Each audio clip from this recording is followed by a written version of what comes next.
गांव के एक छोटे से घर में आरव नाम का लड़का रहता था। बचपन से ही उसके पिता किसान थे और मां घर का काम करती थी। हालांकि घर की हालत बहुत अच्छी नहीं थी, लेकिन माता पिता ने हमेशा आरव को सिखाया कि ईमानदारी, मेहनत और संस्कार सबसे बड़ी पूंजी है। आरव पढ़ाई में अच्छा था, लेकिन आर्थिक तंगी अक्सर उसकी राह रोक देती।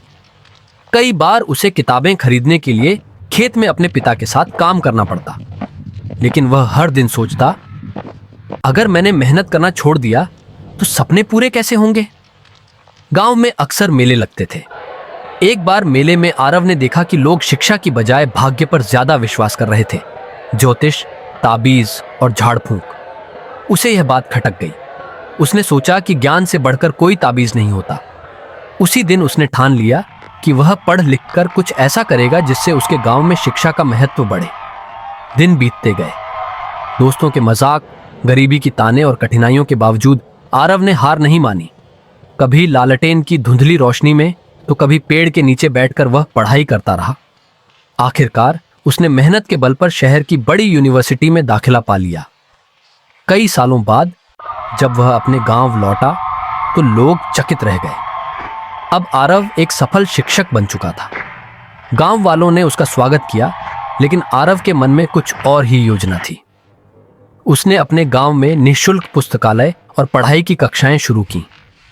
धीरे धीरे बच्चे शिक्षा की ओर आकर्षित होने लगे। वे किताबों से नए सपने देख रहे थे।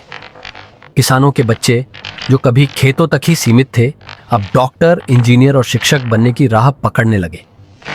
एक दिन जब पुस्तकालय की पहली सालगिरह मनाई जा रही थी तो आरव ने भीड़ के सामने कहा, मैंने अपना जीवन गरीबी में बिताया, लेकिन माँ बाप ने मुझे संस्कार दिए।